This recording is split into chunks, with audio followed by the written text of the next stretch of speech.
Sometimes other people's dreams really do come true.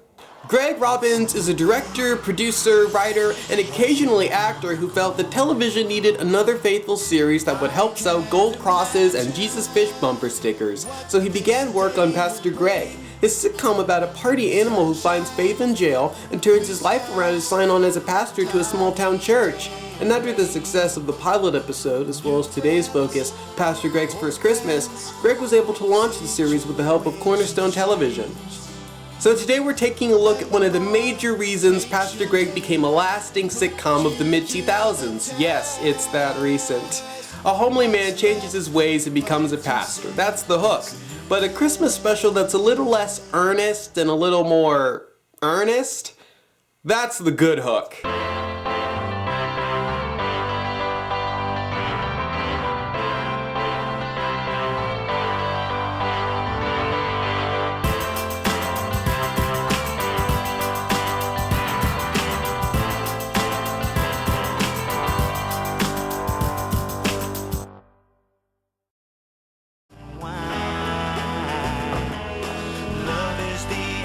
Hey, Arbuckle's Coffee. It's nice to know this episode's paying for itself in the first shot. We see Greg singing and dancing in a shirt that looks like a rejected meme face when he receives a call from Lori, one of the church's parishioners. Rise and shine, sunshine. Greg? Yeah, don't you remember? We're hitting the stores for the really early bird Christmas specials. Oh, Greg, it's way too early. Lori, it's shopping time. Get up, get up, get up. Come on, come on, come on. Chestnuts roasting. Okay, fine. Where are we going? Where are we going?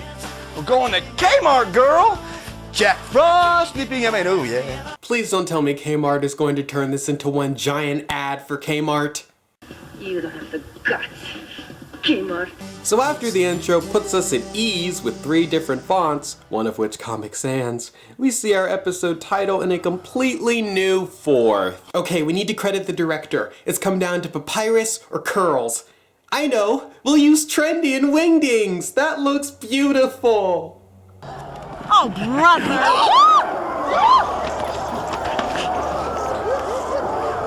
It's mine.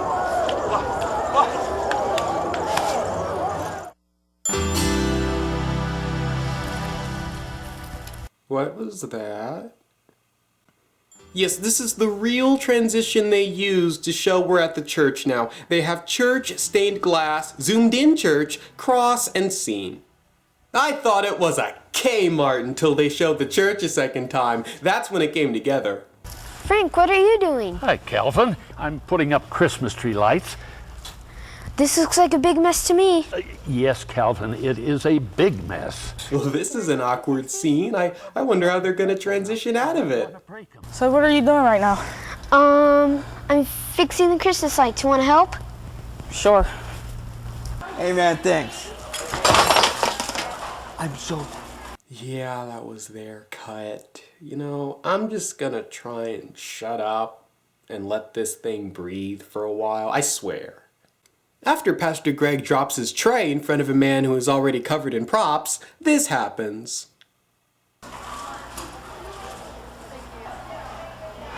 I'm really... That's gonna sting. I didn't... Okay, you can cut now. Sir, We got the joke. I'll get it clean. Okay. Those were my chips. I mean... This is gonna get a little awkward if you don't cut soon, so maybe, okay, cut now. This is officially uncomfortable for everyone. Next scene, please. Here. Next scene. Next scene. Oh, cut, thank God. So Greg meets up with Lori at Kmart, where a limited offer for coupons has just been announced, of course inciting more mob mentalities that Kmart is not equipped to handle. Well, I shouldn't give people such a bad rap. I mean, yeah, it's nice to save money, but they aren't animals. They're civilized adults who, yeah, you see the punchline coming from an aisle away. It's a blue light special! Oh my gosh, what if that little old woman was trampled? I wonder what the headlines would read. Shortage of old black ladies. I cannot bear to read another of these headlines. Thanks, guys. You were a great help to me. No problem. Thank you. Hallelujah, hallelujah. Awesome. It does have a certain ambiance. Let us have a moment of silence for that scene. Thank you. So Pastor Greg and his friends are getting ready for his first Christmas sermon at their church, hence the title. And while Lori, John, and Pastor Flo are preparing that evening's Christmas performance, Greg is writing. Hello, Community Church. Pastor? Flo? John? Who's calling? Stop that! Stop that! Would you just... What if I... How about... Okay, you take it. That Pastor Greg is really strange. Who is she talking to? That Pastor Greg is really strange.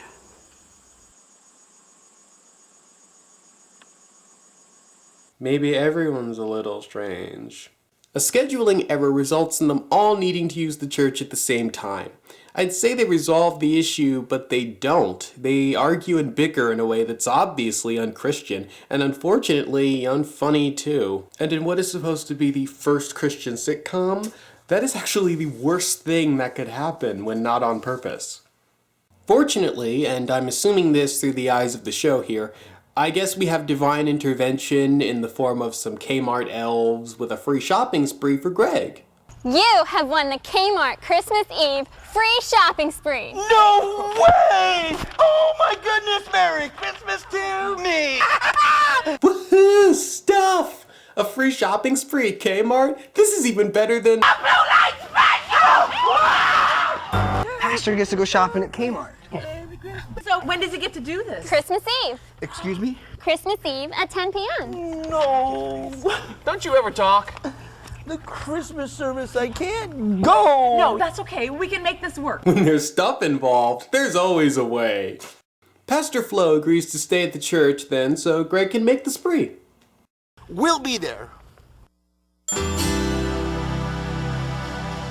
Oh, good. You're still here.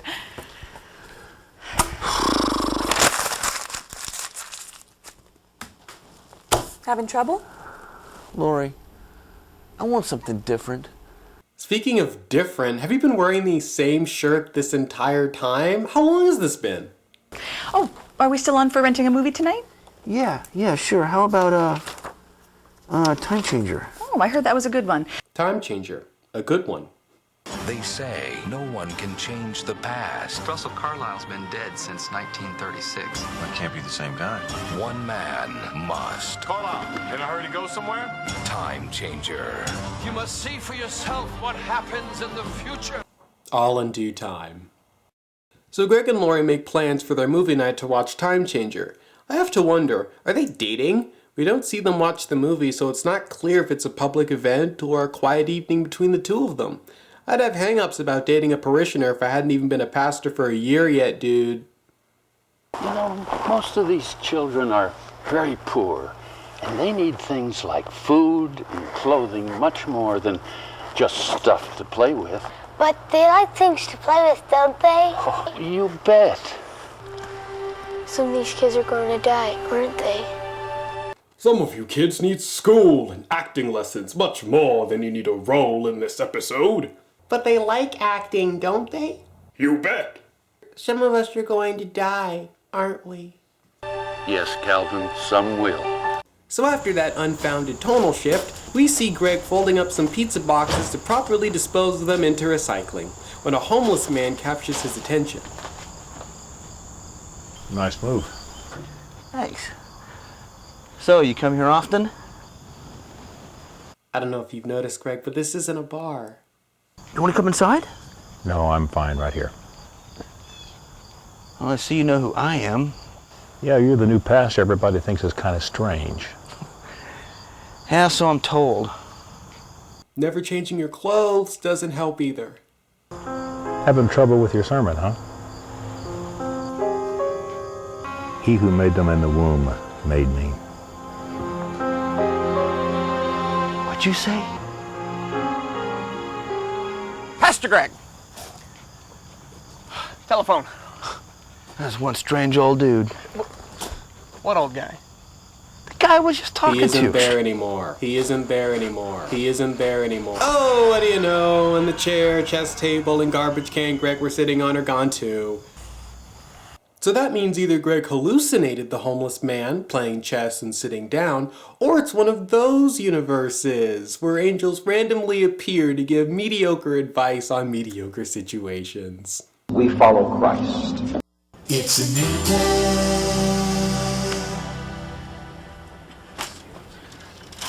Now you know the rules. Okay. Go get him, Pastor Greg. Yeah. Hey, you're that new pastor. People say you're kind of strange. Yeah. Why would you say that? Then, is it going to impact the shopping spree? Are you going to enter a conversation with him? Or was it just a weird, inappropriate comment to make seconds before? Oh, well, that's what it was. Okay. So Greg has begun the comic set piece. I mean comedic highlight. I mean, if this doesn't make you laugh, nothing in this episode will. But his friends realize by all the toys he's buying that he's using his shopping spree for the orphans. Wow, over halfway into a 30-minute episode and we finally have something nice, something that made an impact. I might remember this in 2 days. And it was a great idea, Pastor, giving this stuff to the orphanage shoebox program. Not everything. There's a few things in here for you guys. I got you a Nerf gun, and I got you an Easy Bake Oven, and I got a Teenage Mutant Ninja Turtle for you, John. The group is on the elevator when a pregnant woman enters the other side, and of course the power goes out. A pregnant woman, just to heighten the stakes. I'd walk out, as evidently so did the crewman who turned off the light switch. Oh no. Now, not to worry, we'll just call on the security box. Okay. Now can we worry? Oh, great. Wow, Kmart does not maintain their parking garage very well. She goes into labor, and we see that beautifully simple fade, Pastor Flo, keeping things under control. And then this happens.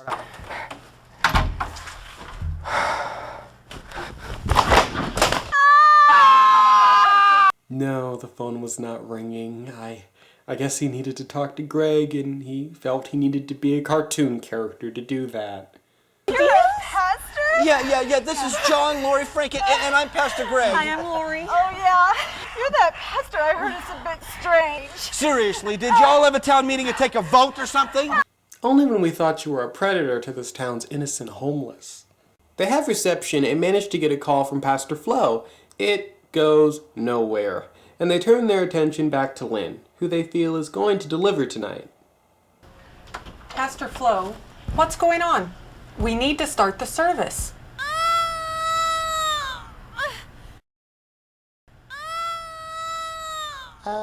Okay, I'll come back later then.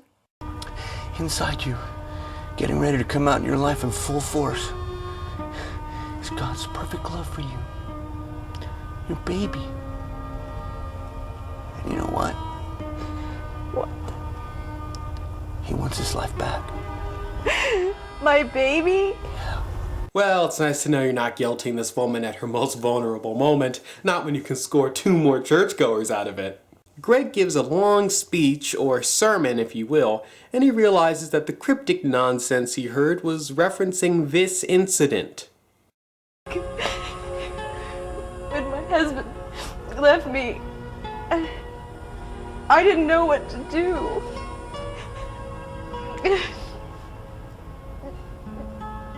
I decided to have an abortion. I've never told anybody this before. And they put me in this room. And I had to wait for what seemed like an eternity.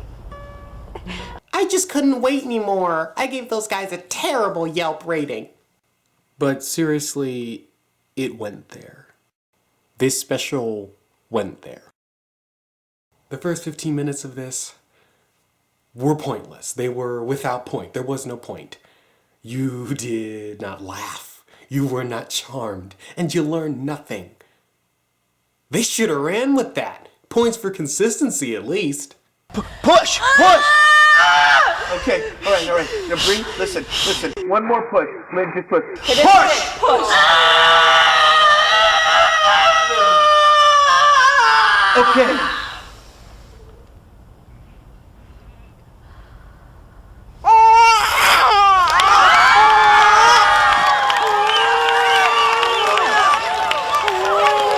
That's so sweet. Pastor Flo's backup plan was to record the elevator without their knowledge, catching Lynn's personal confession and gross afterbirth, and all for the children to hear. I do want to give my life. And my baby's life to Christ.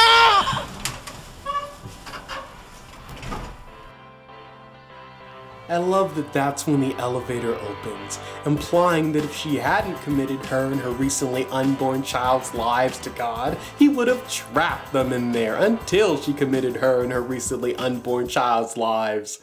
This movie is god awkward.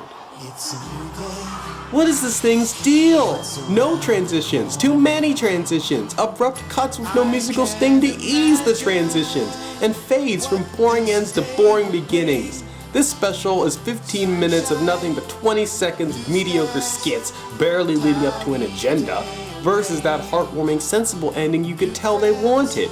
And the fact that it had the gall to give nothing of value until the elevator scene, which is outrageously above this show's pay grade to try and tackle, is unbelievable, out of nowhere, and sadly the only bit of passion put into this. I wonder how real pastors feel about this. Does it make them feel fun and relatable, jumping phones and messing in ball cages?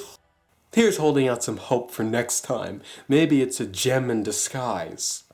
It smells? Well then, it must be your cheap designer knockoff perfume. 'Cause it smelled fine until you came in. Ooh, snap, pretty girl.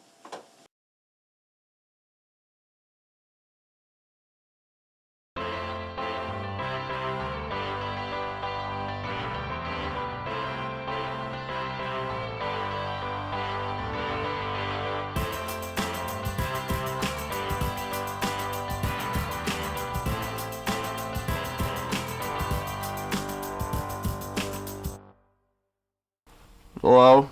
Come on, it's the end of the year. I can't believe the prices are that low at the blowout Kmart sale. It's a blue light special! Chips. I mean,